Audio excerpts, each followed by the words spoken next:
sure that film review wasn't pleasant, but what did that show that maybe you didn't see in the naked eye immediately after? Obviously, I thought the guys played hard. I think it starts there. I don't think it was a lack of effort, certainly from an execution standpoint. You guys know how much we've talked about just the discipline of the pre-snap and, certainly coming out in that second quarter, I think there was 5 penalties and 13 plays and just continually felt like we were behind the sticks. That's the frustrating part about that. I think, the amount of times we beat ourselves in that game is certainly something we got to clean up.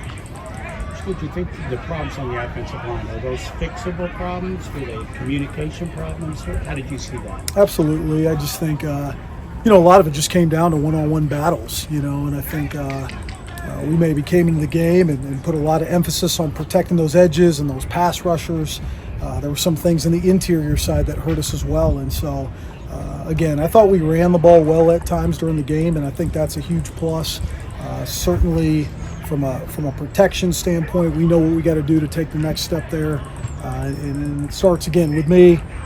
Felt I got, not as aggressive as we should have been to keep them off balance, and obviously I got to do a better job there. You mentioned that the run game was working pretty well at times. What's sort of the disconnect between being able to open up holes but not being able to protect the quarterback? Yeah, I think certainly at times you're always going to have certain guys that are better at run game blocking versus the pass game, all those kind of things. But I think a lot of that has to do too with mixing it, and certainly from my standpoint, the reflection of keeping them off balance. I think we got predictable when we were throwing the ball, and obviously in those situations didn't have a ton of time to do so. So again, I think the good thing about this program, the good thing about this culture, I really don't feel like there's a lot of pointing fingers going on. Everybody came back to work on Monday looking at themselves. Certainly from a staff standpoint, our players, what do we got to do better to do our 111 to play as well as we can play. Coach Marcus said a few times the plan early was not to get the ball on the perimeter, and obviously it happened on the run this week. Did you go off script there, or was that just the wrong read from Brock? How does that happen, I guess? Yeah, it ended up being a check play, and so that was our check, was to get to the perimeter. Again, we thought, looking back at it, we probably should have kept that one in a 2nd-1 situation. We're reading the field defensive end. Look, we're going to make mistakes, and obviously that's one we would like to have back, but overall, again, just did not stick to the plan as what we needed to get done, obviously. It's still early for Brock.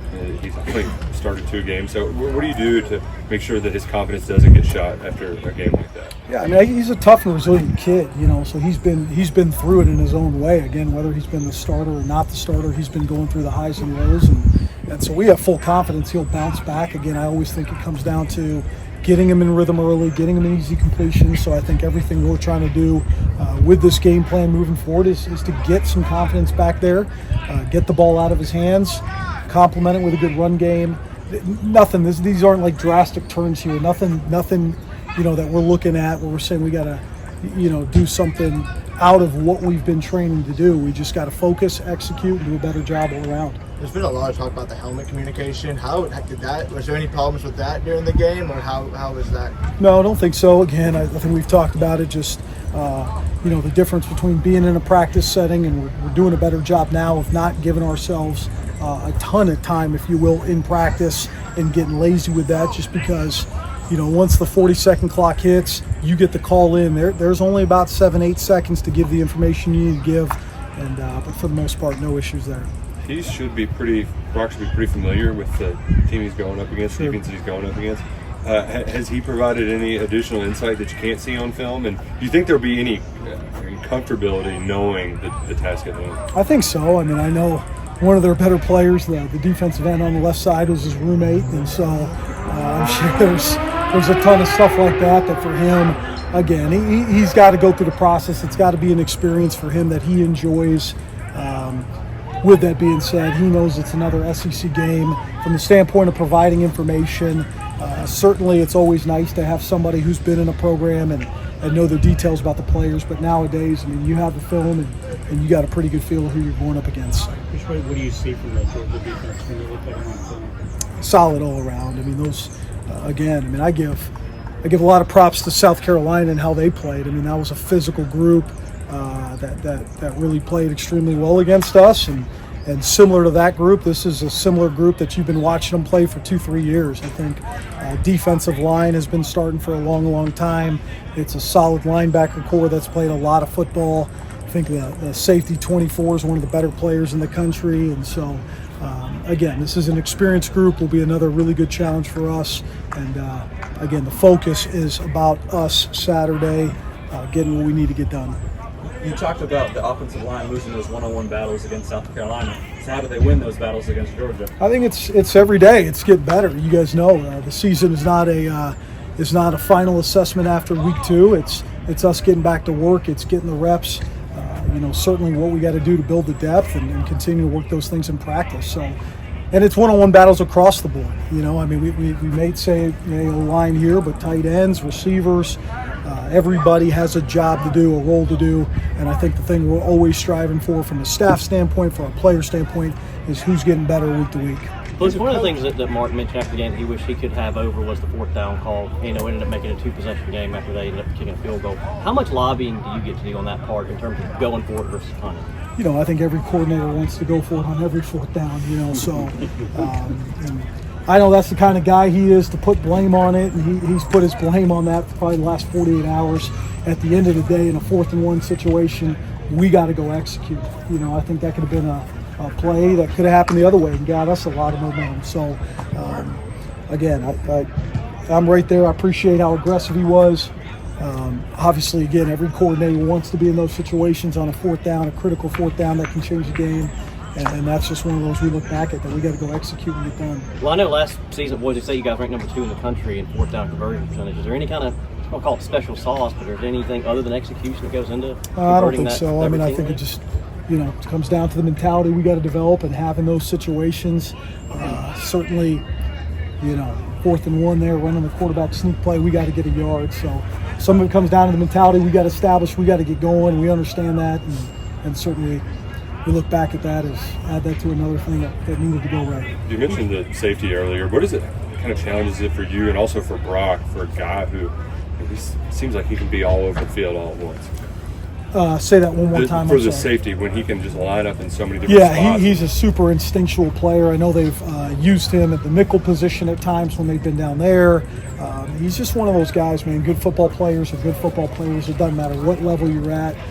You watch the film, he has made plays at multiple positions on that defense over the course of the last 2 years. He's just a guy, certainly when you're talking about safeties being at the back end 12 to 15 yards away from the ball, you better know where he is on every snap. You were able to. He told us Saturday night that the number one thing on his to-do list was just to get some treatment and get his body right. Who said that? I'm sorry. Demi. Yeah. How have you seen him respond just physically this week after carrying the ball so many times on Saturday? Yeah, I think he's been tremendous. Again, since I've been here, he's a guy that, when Chip went down, had a huge role. And I think one thing you can take away from that game is how hard he ran. It's a guy that the lights weren't too bright. I thought he stepped in there and played extremely tough.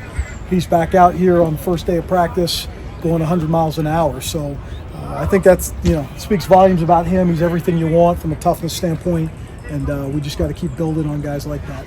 As a coach, after a game like this, how do you balance, do you need to change things against sticking with what you believe in before the game, and not getting too rattled by a performance like that? That's a great question. I think you certainly go into every season, right, thinking one thing, and you get into a conference game and some things certainly stick out to you, and so it shifts a little bit of what spring ball looks like and maybe what that first week looks like, and now you got to adjust, and that's obviously what we're here to do, is figure out what we got to do to win football games. Obviously there will be some adjustments made after last week, and again, that's something that we there's always good energy, right? That's what makes you better, is weeks like that, and that's what we're looking forward to for Saturday. A quarterback like Brock, who obviously needs reps, just experience, how do you balance that with using some of the Wildcat stuff with Gavin and getting him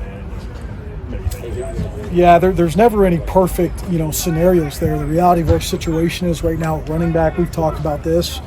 We really think Gavin got in there and provided a lot in the time he got in. I thought he made 2-3 good runs, explosive runs, and so For the most part, we'd love to have the two of them out there so we don't get Brock out of rhythm. That's certainly the plan. But again, with the current situation right now, with what you're looking at, with Demi taking most of the reps and freshmen as the backups who haven't played, Gavin's a guy that's rushed for over 100 yards versus very good teams in the Big Ten, and we got to utilize that.